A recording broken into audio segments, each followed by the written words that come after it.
When people think of Vikings, they picture cold oceans, snowy villages, and raids across Europe. But these northern warriors somehow made it all the way to the deserts of Iraq? No oceans, no maps, and no GPS. Just long ships, courage, and pure strategy. This is the incredible story of how Vikings reached the heart of the Middle East, Iraq, crossing rivers, land, and empires to do it. The Viking Age officially began in 793 AD with the famous raid on the Lindisfarne Monastery in England. But while the West remembers Viking warriors storming their shores, something just as impressive was happening in the East. From modern-day Sweden, a group of Vikings known as the Varangians were heading towards something far greater than gold. They were aiming for Baghdad, the jewel of the Islamic world. Now, here's the question. How did they get there? Especially when there's no ocean between Scandinavia and Iraq. The answer is rivers. The Vikings didn't just rule the seas, they mastered the rivers too.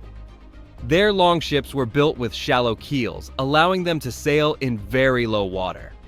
This gave them access to the vast river systems of Eastern Europe. Starting from the Baltic Sea, they entered the Neva River, crossed Lake Ladoga, and made their way into the Volga River, the longest river in Europe. But it wasn't smooth sailing. There were places where rivers didn't connect. And when that happened, the Vikings would literally carry their ships across land, a brutal process called portaging. This wasn't done by magic. The crew would unload everything, put logs underneath the ship, and roll it forward inch by inch, sometimes for miles, in mud and heat through forest and swamp. By the time they reached the southern parts of what is now Russia, they had already crossed hundreds of miles of land and water. Their goal? The trade cities along the Caspian Sea, which connected them to the Abbasid Caliphate in Iraq. These cities were buzzing with merchants from India, China, Persia, and Arabia, and now Vikings too. Once they reached the Caspian Sea, the Vikings weren't just wandering around hoping to find something valuable. They had a plan. The Caspian wasn't just a body of water, it was a gateway to the Islamic world. And the Vikings knew exactly how to use it. They navigated south using smaller rivers and camel-led trade routes, guided by local merchants and intermediaries. The journey from the northern river systems to the desert markets of Iraq was a brutal mix of sailing, walking, and riding. These weren't lush greenlands, they were dry, hot, and unfamiliar. But the Vikings adapted. Their appearance alone shocked people. Imagine Arab merchants in the 10th century seeing tall, heavily bearded men in furs walking through the desert. But they weren't there to conquer. They were there to do business. Baghdad at the time was the heart of the Abbasid Caliphate, a center of wealth, science, and culture. The Vikings knew it was better to trade than to raid. They brought with them furs, walrus ivory, honey, slaves, and weapons, all highly valuable in the East. In return, they got silver coins, silk, spices, and fine steel. So much silver, in fact, that thousands of Arabic coins have been found in Viking burial sites in Sweden. Proof of how successful this trade connection became. One of the most important records of this Viking presence in the Middle East comes from a man named Ibn Fadlan, a 10th century Arab diplomat and writer.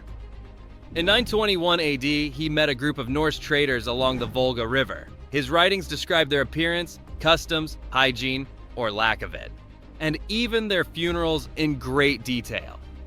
He called them Rus, which is what the Eastern Vikings were often known as.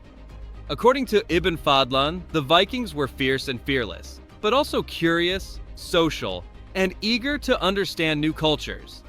They asked questions, observed rituals, and traded with passion. He was both horrified and fascinated by them.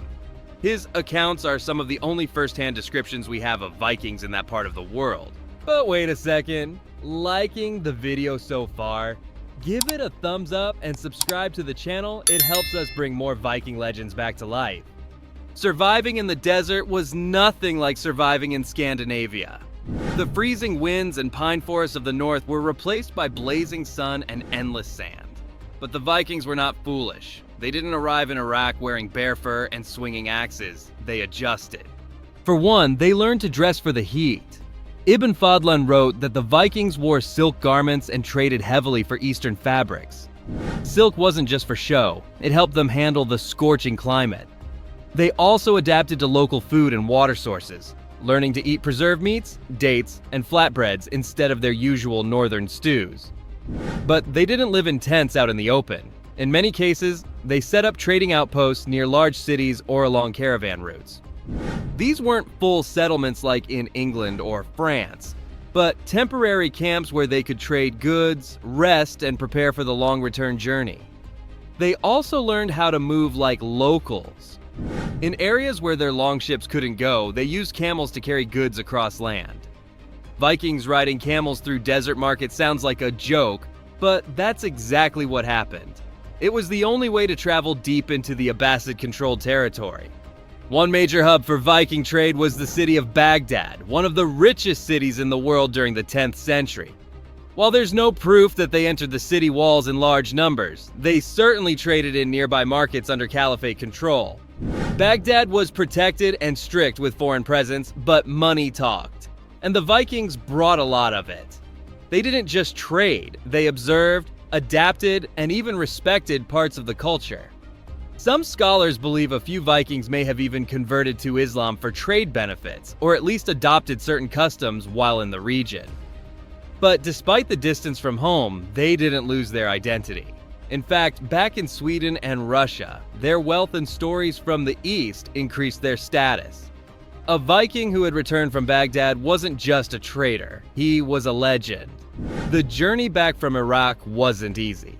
Unlike raids in Europe, where Vikings could sail home in a few days, these Middle Eastern expeditions took months, sometimes even a full year. They had to travel back up the Volga River, cross dangerous portage routes, and survive harsh terrain.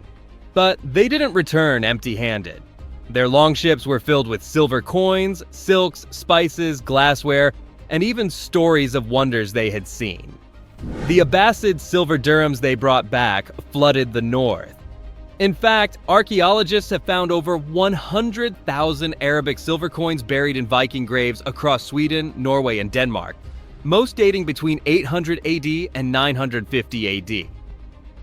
This flow of wealth changed Viking society. Chiefs who once measured their power through battle now measured it in trade routes and foreign connections.